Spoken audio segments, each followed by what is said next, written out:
కార్తీక పురాణం 12వ అధ్యాయం ద్వాదశి ప్రశంస.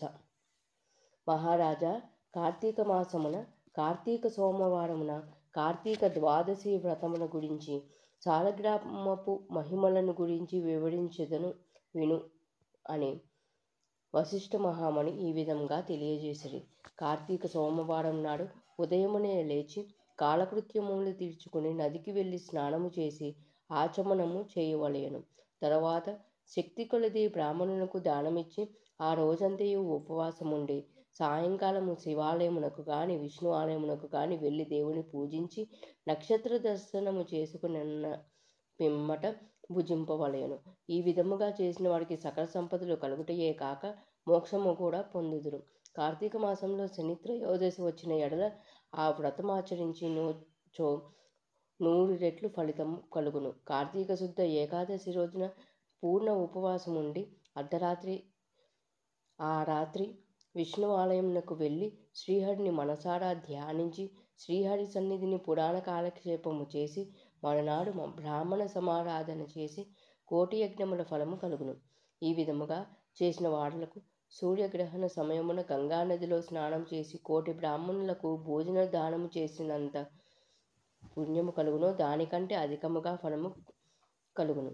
కార్తీక శుద్ధ ద్వాదశి నాడు శ్రీమన్నారాయణుడు శేషపానపు నుండి లేచును కనుక కార్తీక శుద్ధ ద్వాదశి వ్రతము విష్ణువునకు ఇష్టము. ఆ రోజున శ్రీమంతులు ఎవరైనా ఆవు కొమ్ములకు బంగారం తొడుగులు తగిలించి ఆవు కాళ్ళకు వెండి టెక్కలు తగిలించి దూడతో సహా బ్రాహ్మణులకు దానమిచ్చిన ఎడల ఆ ఆవు శరీరమందు ఎన్నో రోమములు కలవు. అన్ని సంవత్సరములు ఇంద్రలోకములో స్వర్గసుఖములు అందుదురు. కార్తీక మాసమందు వస్త్రదానము చేసినను గొప్ప ఫలము కలుగును. మరియు కార్తీక శుద్ధ పాడ్యమి రోజున కార్తీక పౌర్ణమి రోజున కంచు పాత్రలో ఆవు నెయ్యి వేసి దీపముంచిన వారు పూర్వజన్మమందు చేసిన సకల పాపములు హరించును. ద్వాదశి నాడు యజ్ఞోపవీతముల దక్షిణతో బ్రాహ్మణులకు దానమిచ్చిన వారు ఇహపర సుఖములు పొందగలరు. ద్వాదశి రోజున బంగారు తులసి చెట్టును గాని సాలగ్రామమును గాని ఒక బ్రాహ్మణులకు దానమిచ్చిన ఎడల 4 సముద్రాల మధ్యనున్న భూమిని దానము చేసినంత ఫలము కలుగును. దీనికి ఉదాహరణముగా ఒక కథ కలదు, శ్రద్ధగా ఆలకింపుము. సాలగ్రామ దాన మహిమ. పూర్వము అఖండ గోదావరి నదీ తీరమందలి ఒకనొక పల్లెయందు ఒక వైశ్యుడు నివసించుచుండెను.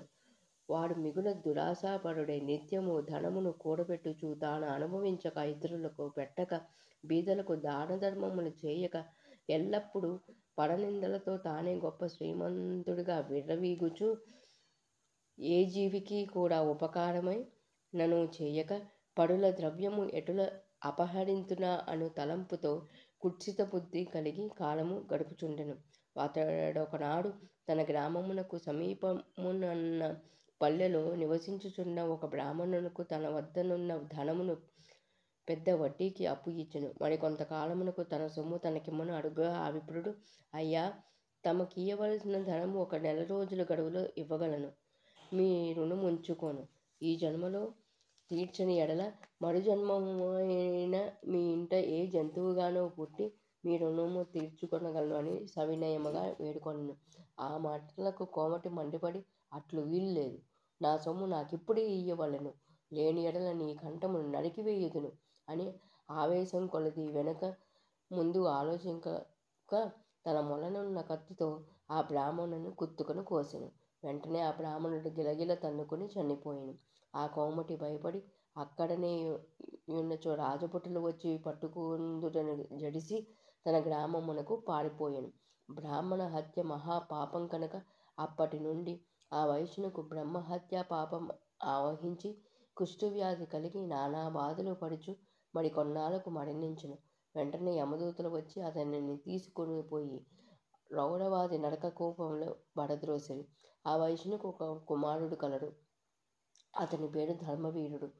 ఆ పేరుకు తగినట్లుగానే తండ్రి సంపాదించిన ధనమును దాన ధర్మాలు చేయుచు పుణ్యకార్యములు ఆచరించుచు నీడ కొరకై చెట్లు నాటించుచు నూతులు చెరువులు త్రవ్వించుచు సకల జనములను సంతోషపెట్టుచు మంచి కీర్తిని సంపాదించెను.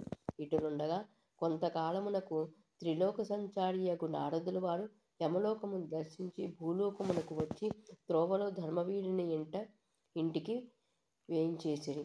ధర్మవీరుడు నారదుల వారికి సాష్టాంగ దండ ప్రణామము ఆచరించి విష్ణుదేవునిగా భావించి అర్ఘ్య పాద్యాది విధుల చేత సత్కరించి చేతులు జోడించి, మహానుభావ, నా పుణ్యం కొలిది నేడు తమ దర్శనం లభించినది. నేను ధన్యుడను. నా జన్మ తరించినది. నా ఇల్లు పావనమైనది. శక్తి కొలిది నే చేయి సత్కారములను స్వీకరించి తమరు వచ్చిన కార్యమును విశదీకరింపుడు అని సవినయుడై వేడుకొనెను. అంత నారదుడు చిరునవ్వు నవ్వి, ఓ ధర్మవీర, నేను నీకొక హితవు చెప్పదలిచి వచ్చితిని. శ్రీ మహావిష్ణువుకు కార్తీక మాసంలో శుద్ధ ద్వాదశి మహాప్రీతికరమైన దినము. ఆ రోజున స్నాన దాన జపాదులు ఏవి చేసినను అత్యంత ఫలము కలుగును. 4 జాతులలో ఏ జాతి వాడైనను, స్త్రీ అయినా పురుషుడైనా, జారుడైనా చోరుడైనా, పతివ్రత అయినా వ్యభిచారిణి అయినా, కార్తీక శుద్ధ ద్వాదశి రోజున సూర్యుడు తులారాశి యందు ఉండగా నిష్ఠగా ఉపవాసముండి సాలగ్రామ దానములు చేసిన ఎడల వెనకటి జన్మలందు ఈ జన్మమందు చేసిన పాపములు పోవును. నీ తండ్రి యమలోకంలో మహానరకమును అనుభవించుచున్నాడు. అతనిని ఉద్ధరించుటకే నీవు సాలగ్రామ దానము చేయక తప్పదు. అట్లు చేసి నీ తండ్రి రుణం తీర్చుకొనుము అని చెప్పెను. అంతట ధర్మవీరుడు, నారదముని వర్య, నేను గోదానము, భూదానము, హిరణ్యదానము మొదలగు మహాదానములు చేసి ఉంటిని. అటువంటి దానములు చేయగా నా తండ్రికి మోక్షము కలుగునప్పుడు ఈ సాలగ్రామమనే రాతిని దానం చేసినంత మాత్రమున ఆయన ఎట్లు ఉద్ధరింపబడునా అని సంశయము కలుగుచున్నది. దీనివలన ఆకలి కొన్న వారిని ఆకలి తీరినా, దాహం కొన్న వానికి దాహం తీరినా కాక ఎందులకి దానము చేయవలెను? నేను ఈ సాలగ్రామ దానము మాత్రము చేయజాలనని నిష్కర్షగా పలికెను. ధర్మవీరుని అవివేకమునకు విచారించి, వైశ్యుడా, సాలగ్రామమును శిలా మాత్రముగా ఆలోచించితివి. అది శిల కాదు, శ్రీహరి యొక్క రూపము. అన్ని దానముల కంటే సాలగ్రామ దానము చేసినచో కలుగు ఫలమే గొప్పది. నీ తండ్రిని నరక బాధ నుండి విముక్తుడిని గావింప నెంచితివేని ఈ దానము తప్ప మరొక మార్గము లేదు అని చెప్పి నారదుడు వెడలిపోయాను. ధర్మవీరుడు ధనబలము గలవాడేయుండియు దాన సామర్థ్యము కలిగి ఉండియు కూడా సాలగ్రామ దానము చేయలేదు. కొంతకాలమునకు అతడు చనిపోయాను. నారదుడు చెప్పిన హితబోధను విడిచిపెట్టి పెడచెవిని పెట్టుట చేత మరణానంతరము 7 జన్మల యందు పులి అయి పుట్టి, మరు 3 జన్మలందు వానరమై పుట్టి, 5 జన్మలు ఎద్దుగా పుట్టి, 10 జన్మలు మానవ స్త్రీగా పుట్టి, 10 జన్మలు పందిగా జన్మించి ఉండెను. అట్లు జరిగిన తరువాత 11వ జన్మలో ఒక పేద బ్రాహ్మణుని ఇంట స్త్రీగా పుట్టగా ఆమెకు యౌవన కాలం రాగా ఆ పేద బ్రాహ్మణుడు ఒక విద్వాంసునకు ఇచ్చి పెండ్లి చేసెను. పెండ్లి అయిన కొంతకాలమునకు ఆమె భర్త చనిపోయాను. చిన్నతనమందే ఆమెకు అష్ట కష్టములు సంభవించినందులకు తల్లిదండ్రులు, బంధుమిత్రులు చాలా దుఃఖించిరి.